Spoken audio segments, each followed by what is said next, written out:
Theft and organized retail crime is the #1 topic and area of concern in the retail industry right now, with companies like Walmart, Target, Home Depot, and Nordstrom all recently sounding the alarm about large increases in theft that they are seeing in their businesses. But these companies aren't talking about crime directly.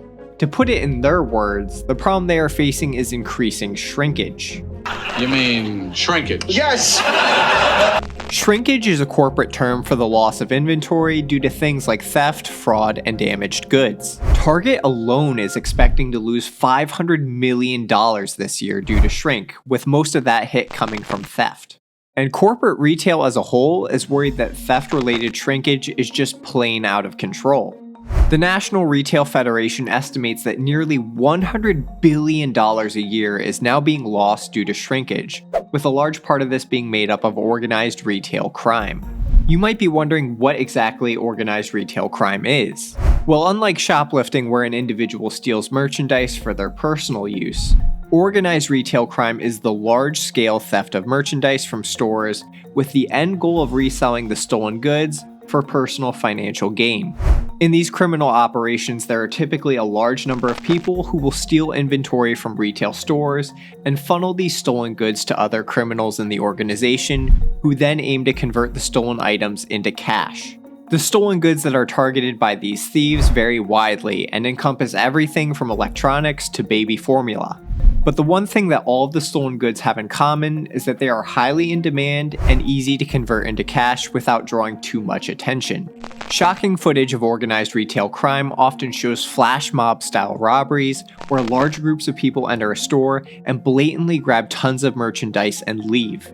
While these organized retail theft operations aren't new, they are becoming increasingly widespread due to the rise of e-commerce and online auction sites, making it much easier to convert stolen merchandise into cash anonymously. Another major factor contributing to the increase in organized retail theft is lax penalties and a lack of prosecution for these crimes.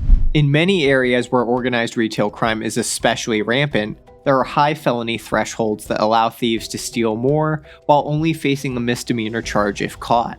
This allows criminals to blatantly steal from stores without the risk of significant jail time. And this lower risk of significant criminal charges has led to a rise in organized retail theft operations, with much of this crime coming from repeat offenders.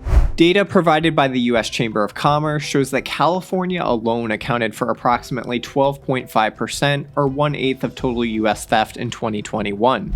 In especially bad hotspots for organized retail crime like downtown San Francisco, many retail brands are now choosing to close their stores, with brands like Nordstrom, Old Navy, Whole Foods, and Office Depot pulling out of the city. While many of these chains didn't explicitly name crime as their reason for moving out, they instead have alluded to the issue, with Whole Foods citing the safety of their employees as the reason for their decision, and Nordstrom saying that the dynamics of the downtown San Francisco market have changed dramatically over the past several years, impacting customer foot traffic to our stores and our ability to operate successfully.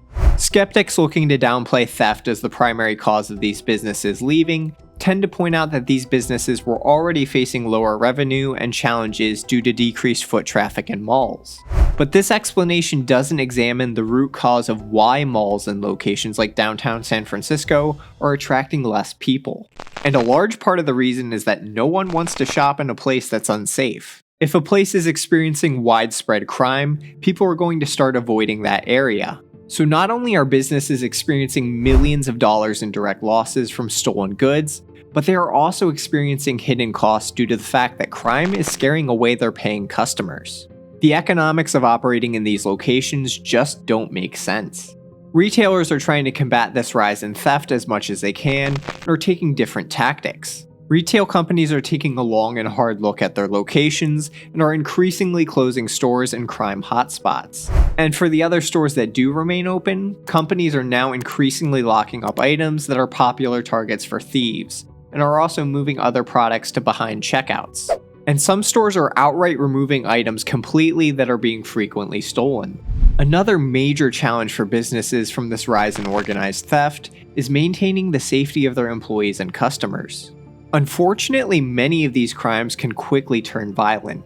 The National Retail Federation found that over 80% of surveyed retailers said that violence and aggression was increasing in organized retail crime. And Target has reported that thefts involving violence or threats of violence have already more than doubled this year so far. Tragically, retail employees have even been killed during some of these crimes. Retailers generally instruct their employees not to confront suspected criminals in order to avoid escalating a situation and putting employees and customers at risk of harm. While this does help to lower the risk of violence, it also makes it significantly easier for these criminals to operate without much fear of being stopped. While some commentators and supposed experts have tried to downplay the threat of organized retail crime, a top Department of Homeland Security official insisted the problem is very real and is a significant threat. The agency is also concerned that organized retail theft is becoming increasingly connected and perpetuated by drug trafficking organizations, terrorist financing networks, and gangs. In addition to being a public safety issue for consumers, this is also directly hurting the average American's wallet. As businesses experiencing rising losses due to crime-related shrinkage, they are looking to pass off the costs of rising theft and lost inventory to customers. A U.S. Chamber of Commerce survey found that 46% of small retailers said they had increased their prices in the last year as a result of theft.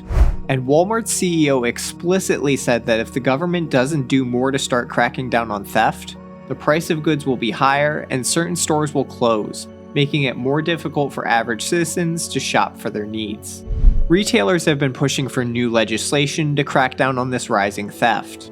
One recent law that's been passed is the Inform Act, which requires online marketplaces like Amazon and eBay to collect, verify, and disclose identifying information about high-volume sellers on their platforms. The idea is that this identification process for high-volume sellers will deter criminals by making it harder to anonymously sell stolen merchandise online at scale. An additional law that is currently being proposed is the Combating Organized Retail Crime Act. This potential law would introduce stricter penalties for theft and would lower the threshold for criminals to be prosecuted under federal theft charges. Right now, people can only be federally charged with theft if the stolen goods are worth $5,000 or more in a single instance of theft. This proposed law would change that so that federal prosecutors would be allowed to bring cases if the aggregate value of the goods reaches $5,000 or more over a period of 1 year, which would help crack down and prosecute serial offenders who are repeatedly stealing from retailers on a continual basis. Under the current law, these criminals can continually steal and evade federal theft charges as long as they aren't stealing over $5,000 in goods during any single robbery. In addition to this federal legislation that is being considered, many individual states have passed or are in the process of passing laws to crack down on organized retail crime. But as organized retail crime rates continue to rise, there's much more work to be done.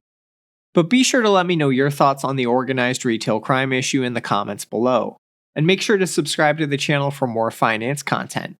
Thanks.